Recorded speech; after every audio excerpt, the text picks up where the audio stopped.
possibly condoms. You're so vague, it's stressful. I don't know what to expect. I'm sorry. The risk I'm putting myself at is kind of life-altering, but you can't breathe a word of this to anyone ever. I definitely expect you to talk a lot and cuddle though. The next text was even wilder. Also, you have to take the fall. The consequences for you are way less than for me. To top it off, David also asked to call several times, and thankfully, while me and my team was prepared for this, David asked to see the entirety of the motel room the decoy was staying in, to check for cops or cameras, I presume. Wait for you. Now just leave.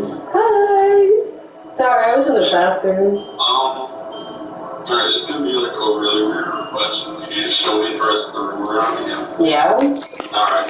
Sorry, let me get like, there you go. Sorry, I'm just a little paranoid because I'm kinda high. LOL, I've never tried. I would, but tomorrow may not be a good night for that. Why not? Well, if we had our first time tomorrow, the weed may be a little too much. What a gentleman. The next night, that gentleman showed up to our Sing Motel. Alright, I'm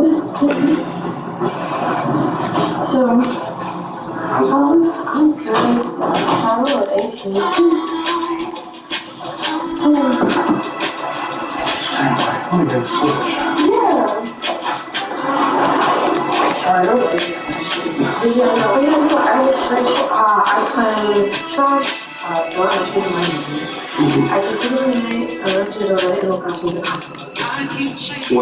What is your name?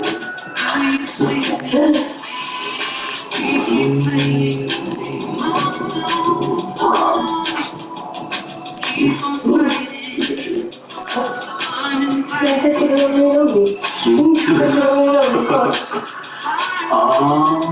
a Pikachu main. Oh, Pikachu! I don't do everything. Oh, you're lucky. Oh, yeah. Yeah, I shot you. Yeah. Oh, wait. Ireland, UK, Sweden, Poland, Montenegro, Albania, North Macedonia, Kosovo, Serbia, Bosnia. I couldn't even figure out to put this one on the back. Yeah, I love public school teaching. no, fair enough. But yeah. But yeah, no, the hospital I was working at in London on their PS5. Hospital? Or a hospital. Hospital. Okay. Yeah. So, have you ever been in like a dilemma living situation? No, I gotta go to school. Also, looking.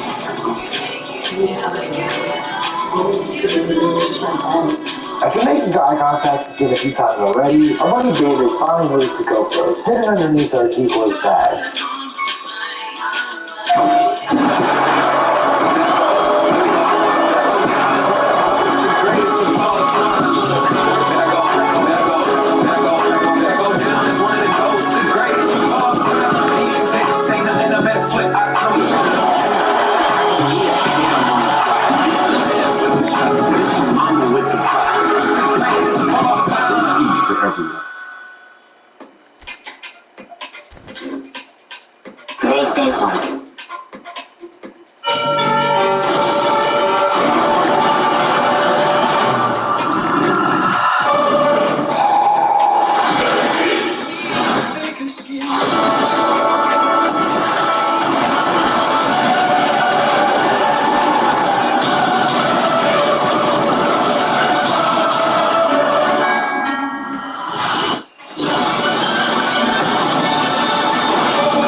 December 1st.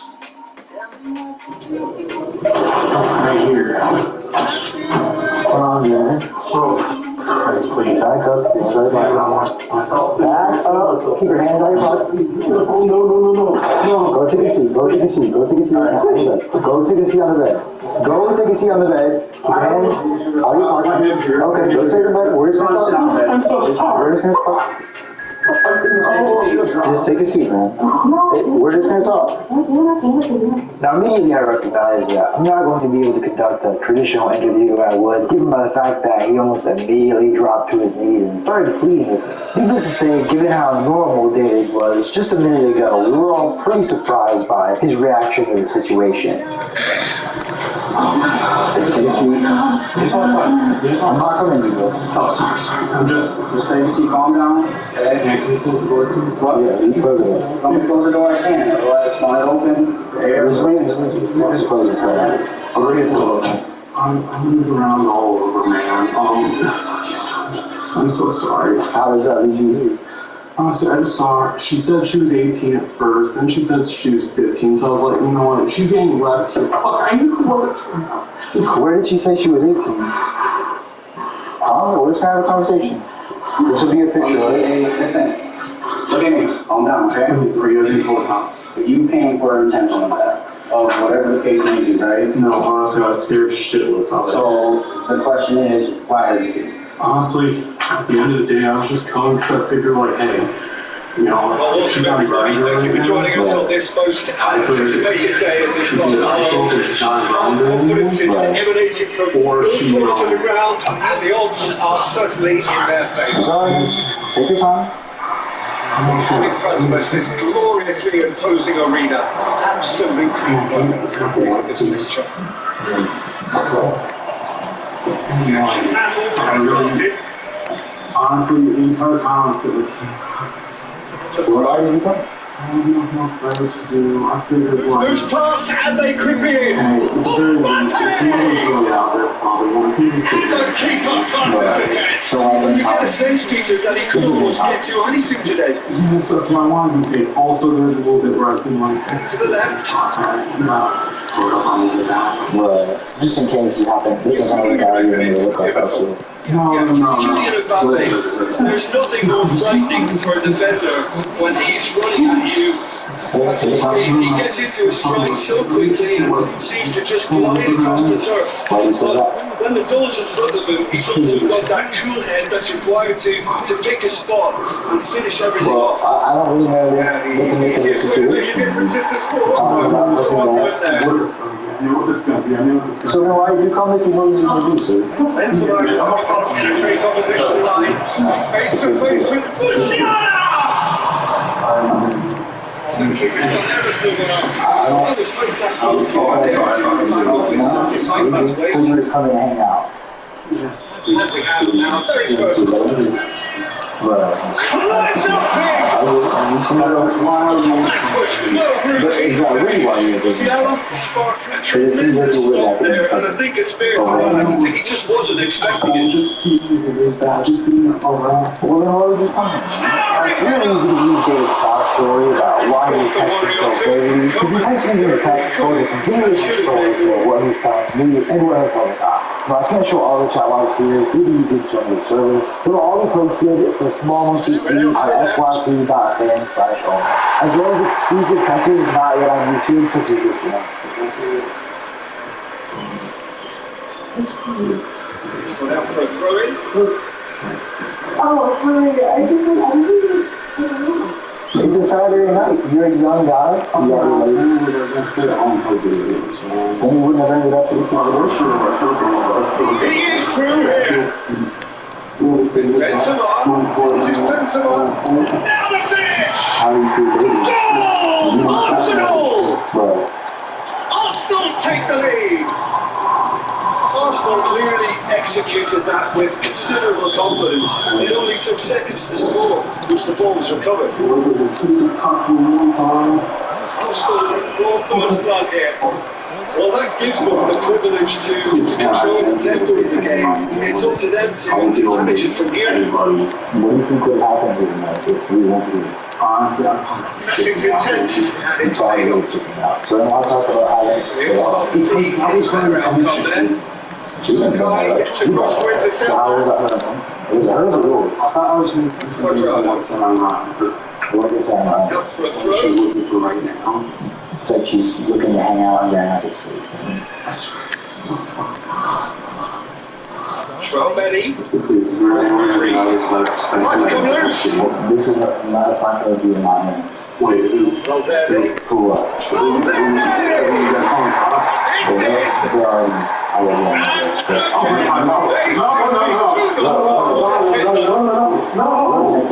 Due to be dispatched. There is no reaching that. He played off the landscape to each other and he stuck it back in the corner. Couple of goals without reply. It's 2-0. At this point, myself and my entire team really were just in disbelief by David's reaction. I mean, he was almost acting like a cartoon character. I honestly wouldn't believe any viewers who think this is fake because I almost did. I was there. But keep watching, because things get very weird. Look, we're giving you an opportunity to speak on your behalf of the understanding of the situation. I just want to die. I want to die. Oh my God, well, look, man, you can always get help with this. No one wants you to die. The other shot. Good throw down left-hand side. It's the sort of situation that they'll want to capitalise on now. It's gone away. And the referee has given a penalty. And that really is the last thing they wanted to do. Oh my God. To further improve their position of comfort. I want to die. I want to die. I want to die. I want to die. I want to die. No one here wants you to die. Oh, good save from the keeper. That day turned out to be psychologically difficult. We're certainly playing with real chance and a real test. That was a chance.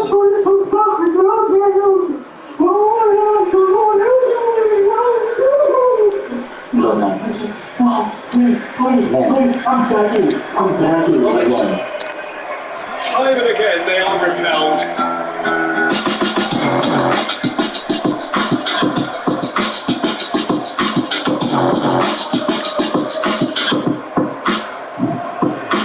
Looking ball that. Well through there. Good play on the left-hand side here. It's left his man. It's real name of John. Offside.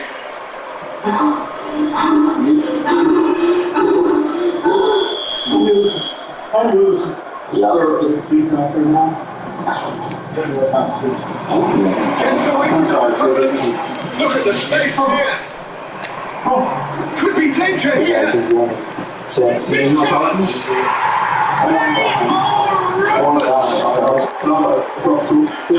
Surely that settles it. And that finish was always inevitable. And now So he basically, has David gives his account of the situation. I'm going to remind you. So he approached Tom Grinder, that was her.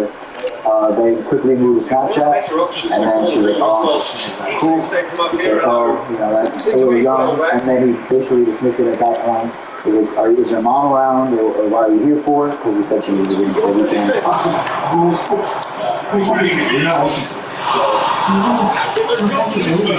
And she's around me because she wanted to make up me, and my friends, and then she started talking about, you know, maybe we can hang out. Here, so here's the motel.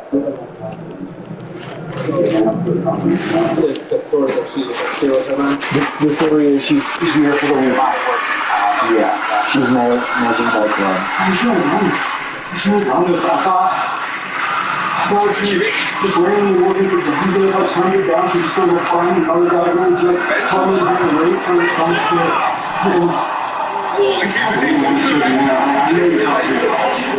So then from there, we started talking about hanging out, and then that's kind of when she began asking if she had any interest in sex, if she's a virgin, has any experience.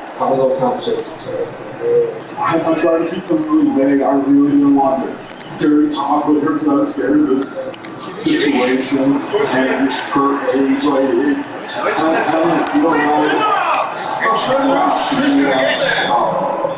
Oh, he lost out to the first half. Here's a chance of easy. We could. I'm high right now. Maybe we could. 3-0 after 45 minutes. It is hard to believe that there will be more after the break. Kind of backtrack that, oh, maybe tomorrow wouldn't be a good night to get high because for your first time, I don't want to make it like off or weird or anything. So, okay, sit there. Okay. And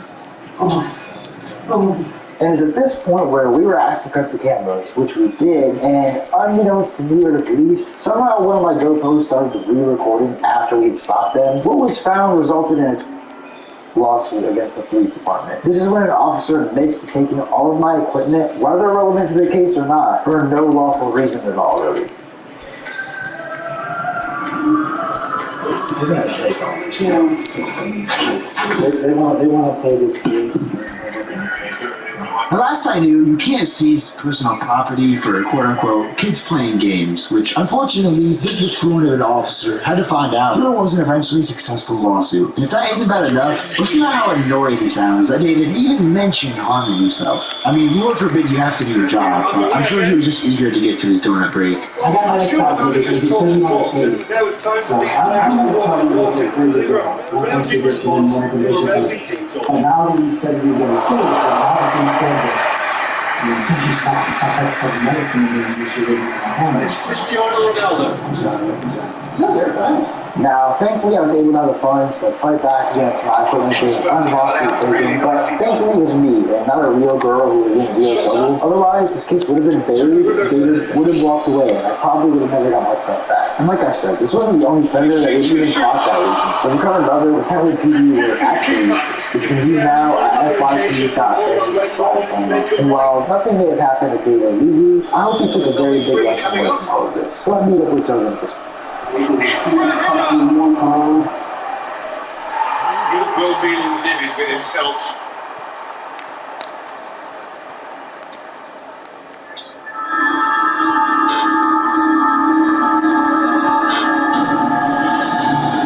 Sakai? These men are trying to meet up with teenagers online. Do you have kids of your own? It's not loose here. What would they think of this? And again, they're going to start defending. They think they're talking to actual teenagers, but in reality, they're talking to an adult who is posing as the other end. You say 14? Yeah. I have older though. Have a good Saturday night? How's it going?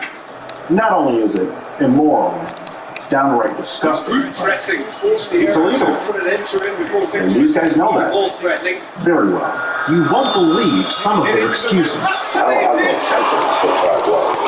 You know, what about when you said you wanted to slide your hands up and down your back, talking with wheels? They come in all different shapes and sizes. The sport doesn't allow for it to ever continue the conversations. Swallowing hands, you've just been seated. What is seated? I'm Steve Hansen with the Predatory Investigation Unit.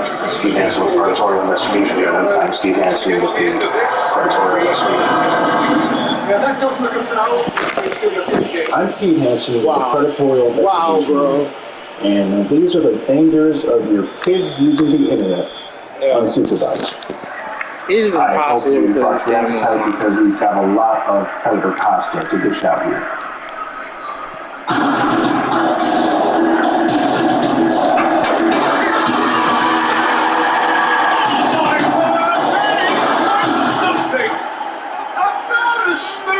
It's always risky business when you're chatting online with someone who told you they were 13. But it's even riskier business when you're standing out on the corner at night in the north side of Philadelphia. It's probably not the best place to stand around. Eric here was committed to picking up his date. In the city where it's always sunny, Eric managed to find a way to darken it up with his predatory actions. Now, usually it's all good in the hood, but that wasn't the case here with Eric. We set up an online profile, posing as a teen girl.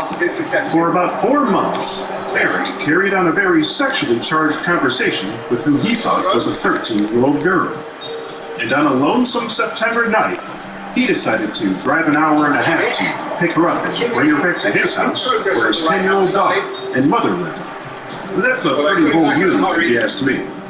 But as soon as Eric arrived, his world turned upside down when he was greeted by me in the Philadelphia police officer. Eric's chat log was very interesting.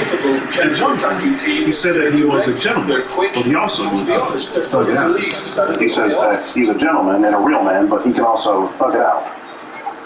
Can you now, Eric? You can thug it out. Thug it. Gotcha, you're right. You can run onto that. Okay. He's shifting Well, through you gotta wonder where your dog's are at now. But I would say that he was getting thugged down by some of the bystander residents when he came out to the hood.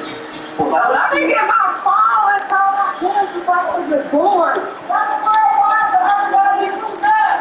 That's nasty. The block is hot, and so is the fire that Eric lit under his ass when he came to pick up a 13-year-old girl. The things he said in this chat log This is what was true shocking. chemistry is all about. The girl says that she's 13 and asks Eric if he's okay with it. Eric says, yeah, that's fine. I don't know why is every Saturday they want to repeat the same damn thing I've already seen.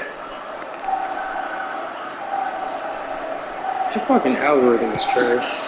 If you were trapped in Tokyo while an enormous nuclear-powered mutant reptile was destroying the entire city, what would you do? When a freakish radioactive monster emerges from the waters off of the coast of Japan, nothing that the military throws at it can stand in its way. And that's before it starts taking down entire skyscrapers with a concentrated beam of atomic energy. We're here to break down the mistakes made, what you should do, and how to beat evolving Godzilla in Shin Godzilla. This ordinary afternoon is about to turn into an absolute bloodbath. In the Tokyo Bay, the Japanese Coast Guard are called in to investigate a yacht that appears to have been abandoned. There's no trace of the owner or signs of foul play, other than an envelope containing a few personal documents. Moments later, the boat begins violently shaking until it's suddenly destroyed in a massive geyser. The tidal wave continues until it's over a nearby tunnel, terrifying the drivers as it starts to fill with a mix of water and blood. These are bad enough signs already, but they have no way of knowing that a colossal reptilian creature is about to go on a rampage of death and destruction, the likes of which they could never imagine. While emergency responders evacuate the tunnel, a team of government officials gathers to discuss what could have caused the incident. Their best guess is that it must have been an earthquake, or possibly a volcanic eruption in the bay's floor. But something about the explanation isn't lining up. Just then, loud crashing can be heard in the tunnel, and a video begins going around online of a massive tail emerging from the water. The Prime Minister arrives along with high-ranking members of the military, and they continue to argue with the other officials about what's really behind the destruction. The majority want to run with the idea that it was an eruption or a hydrothermal vent, but the scientists directly contradict those explanations. And that's when this guy, Yaguchi, speaks up about the enormous creature from the video. Of course, the rest of the officials refuse to believe that this could even be possible, but before the day is over, they're going to wish that they had just taken Yaguchi here more seriously when they had the chance. Okay, things look pretty bad already, but in just a matter of days, this city is about to be completely destroyed. We already know that there's more going on here than just an earthquake or a volcanic eruption, but based on the evidence that they have right now, I'd probably have to side with the Prime Minister and his lackeys to better understand why. I think that we should quickly brush up on some geology. But don't worry, we'll get to the giant lizard fighting tanks part of the story soon. So the Earth's crust is actually made up of several large floating chunks called tectonic plates. Although we can't normally feel it, these plates are constantly shifting, and sometimes they smash right into each other. The area where two plates collide is called a fault line, and that's how earthquakes are made. Because of its position at a junction between four tectonic plates, Japan is actually the most at-risk country in the developed world when it comes to earthquakes and other natural disasters. The island of Honshu, where Tokyo is located, sits directly on top of the Japan median tectonic line. the country's largest fault system. In any given year, Japan can experience as many as 1,500 earthquakes. That's 4 earthquakes per day. Of course, most of them are so weak that you wouldn't even notice it happening unless you were looking at a seismograph. But some, like the 2011 Great East Japan earthquake, which took the lives of over 15,000 citizens and caused the Fukushima nuclear power plant disaster, can be incredibly destructive. To make matters even worse, Japan also sits on top of the Pacific Ring of Fire and is home to an insane 10% of the entire world's active volcanoes. So when these guys immediately jump to the conclusion that what's been causing the chaos must be an earthquake or volcanic eruption, it's safe to say that they have a pretty damn good reason for it. Pretty soon, they're going to realize that my man Yaguchi here wasn't just blowing smoke, but the most responsible thing that the government can do at this time is to work with what they know, at least for now. Things are going to get crazy pretty fast, so as a civilian on the ground, it's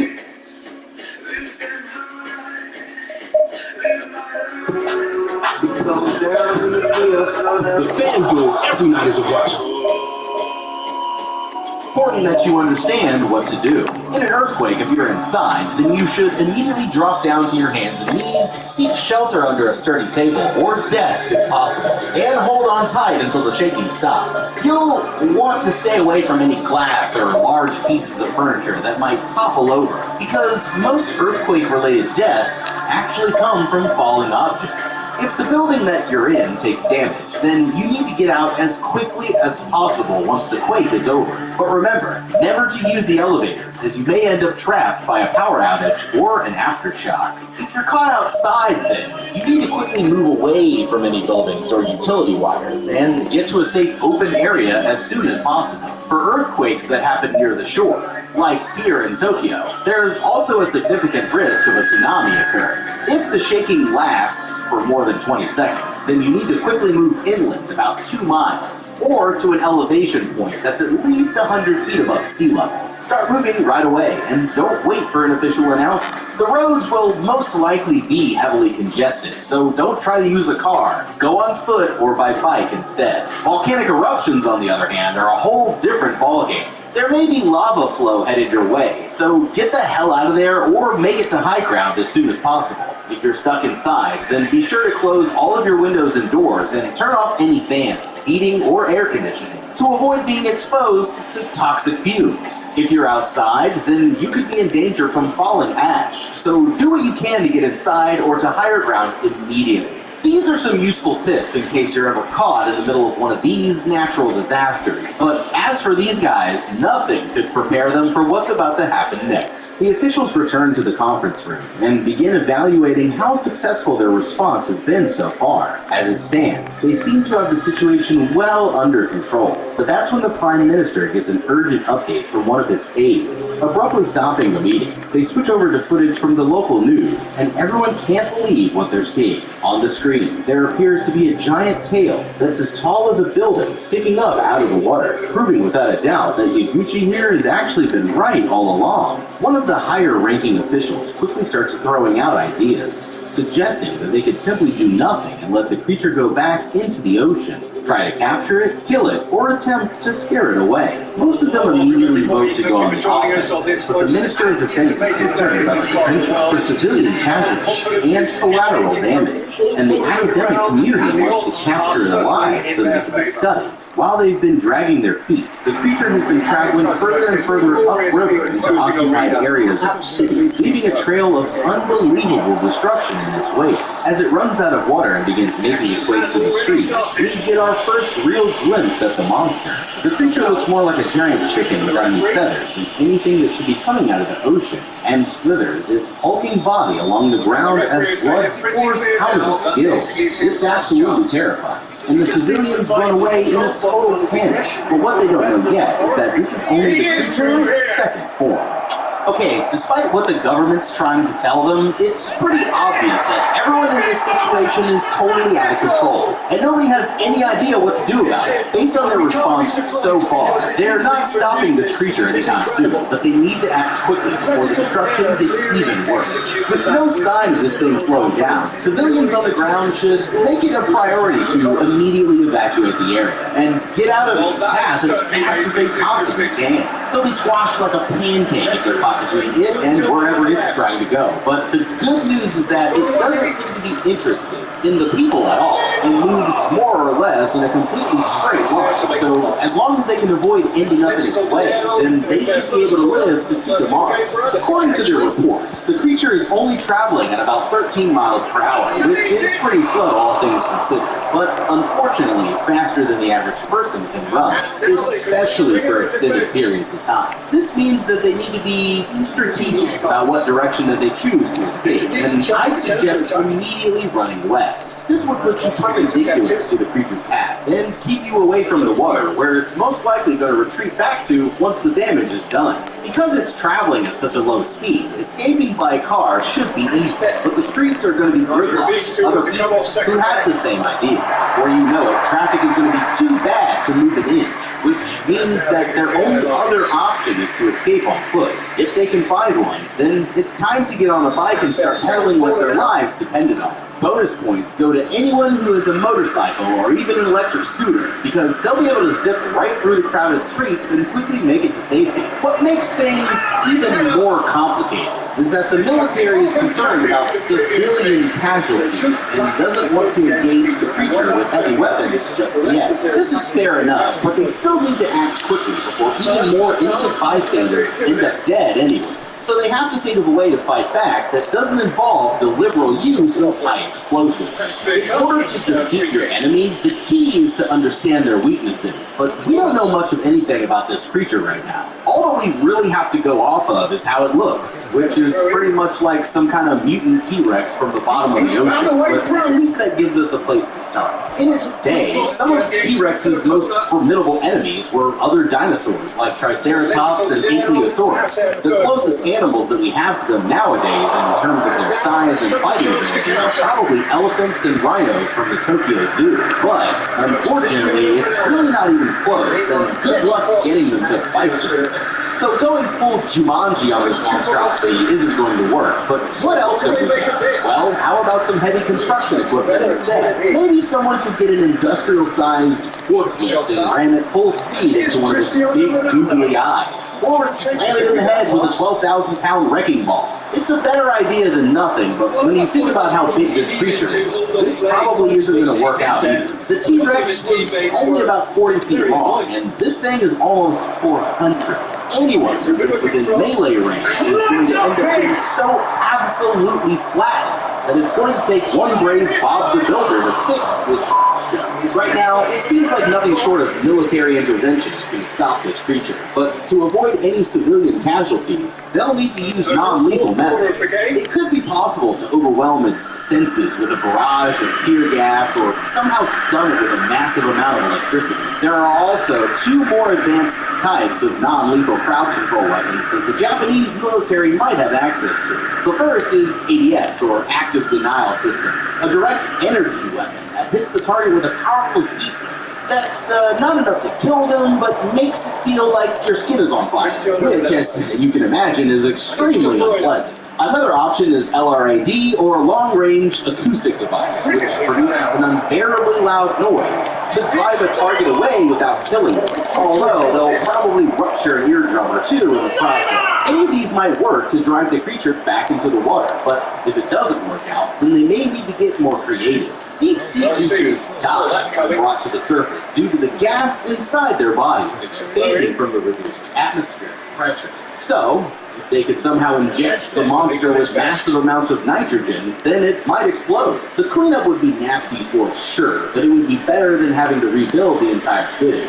If all else fails, put a bayonet on the end of a military drone and fly it straight into the thing's head. Whatever they choose to do, it's crucial that they act fast, because they're about to find out that the creature only gets more powerful the more that it adapts. Nothing seems to affect the creature's progress, and it's able to crush entire buildings without so much as slowing down, and could reach the center of the city in just a few hours. While the government scrambles to figure out their response, civilians are forced to evacuate the area on foot as the roads become completely jammed with traffic. Many of the officials want to send in the military, but are hesitant that doing so will only make the situation worse. Only the Prime Minister can make the final choice, and after carefully weighing the options, he decides to activate the Japanese self-defense forces to deal with the creature. While ground troops oversee the evacuation, a unit of attack helicopters are sent to exterminate the monster, but military officials warn the Prime Minister that due to the size of the affected area, many elderly and sick people may not be able to make it out in time. Although his co-workers think that this will be over in no time, Yuguchi here cautions them not to be so confident. The evacuation continues, and emergency responders begin to panic as they're quickly overwhelmed. Just then, for no apparent reason, the creature slams its body into the ground, coming to a dead stop. At first, the officials think that this could be the end, but they have no idea just how wrong that they really are. Suddenly, the creature begins to evolve, increasing in size, growing a pair of arms, and now standing upright on its hind legs. Reaching its third form, it bellows a tremendous roar that can be heard for miles around, and presses on through the streets towards the center of the city, destroying anything that stands in its path. When the helicopters arrive, they are shocked to see that the creature has changed. They're about to open fire, but at the last moment, they notice that civilians are still in the area, and the Prime Minister orders them to pull back. All of a sudden, the creature begins to overheat and makes an abrupt. Really well taken goal. Hey, what's up, y'all? KG here. This season, take advantage of BetMGM's first bet offer. Register an account and make your first wager. If you lose, just get your stats back with bonus bets up to $1,500. Yeah, buddy.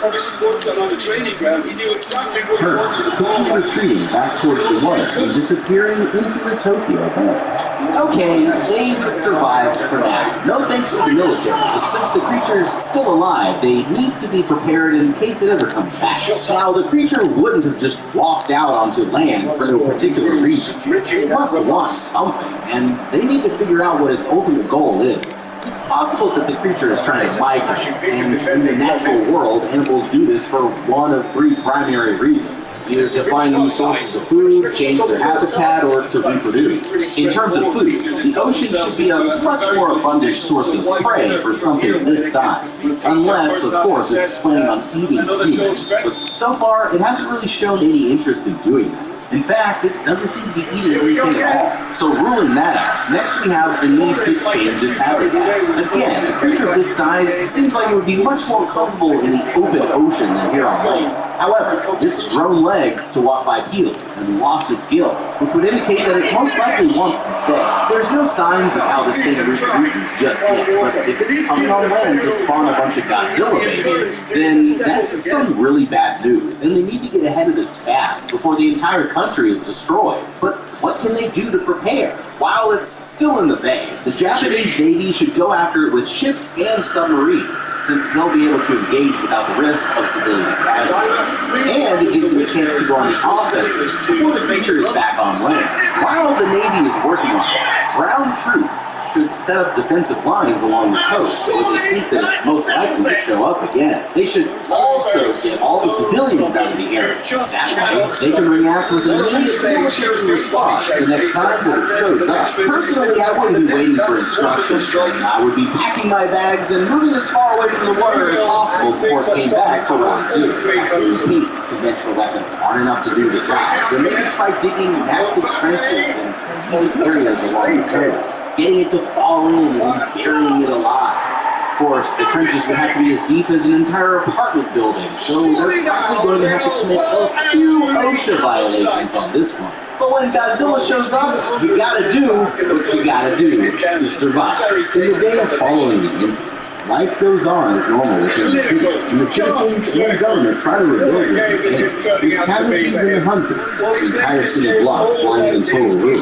There's no denying that the government's slowness to act came with a heavy price. The military begins marking important sites and preparing ground troops for the possibility of another attack. Despite ongoing searches, the creature itself is nowhere to be found, but it won't be long before it rises up from the bay once again. In the meantime, Yaguchi is appointed as the head of a special task force that's focused on researching the creature. He gathers a team of government suits, biology experts, public works officials, and military personnel, encouraging them to forget about the creature and freely speak their minds. One of the biologists points out that the creature has already evolved 3 times, which means that a 4th mutation is most likely on the way. They're working on analyzing blood samples, but the United States is already beginning to interfere, taking most of the samples for themselves and putting pressure on them to figure this out. Although the creature hasn't done anything besides walk around with seemingly no goal, they can't yet come to any conclusions about its intelligence. Something that size requires an enormous amount of energy to even exist, and Hiromi here suggests that it could be powered by nuclear fission. The others only laughed him off, saying that this would be impossible. But soon they'll be eating their words for a second time. Just then, radiation alarms begin to go off in parts of the city near the mouth of the bay, although no reactor leaks have been detected anywhere in the country. That's when one of the investigators makes a shocking discovery. A map of compiled data shows radiation spots that line up exactly with the creature's path, proving that Hiromi was right. The creature is nuclear powered. For now, though, the government officials don't want to say anything to the public, afraid that jumping the gun on evacuations will cause unnecessary panic. Okay, they've just learned some crucial information. It turns out that the creature gets its energy from nuclear fission, which explains why it hasn't been consuming people. From what they've just discovered, it seems like the creature is essentially a walking nuclear power plant. Nuclear reactors are fueled by uranium through a process called nuclear fission. When a uranium atom splits apart, it releases neutrons that collide with other atoms, causing a chain reaction, which produces heat.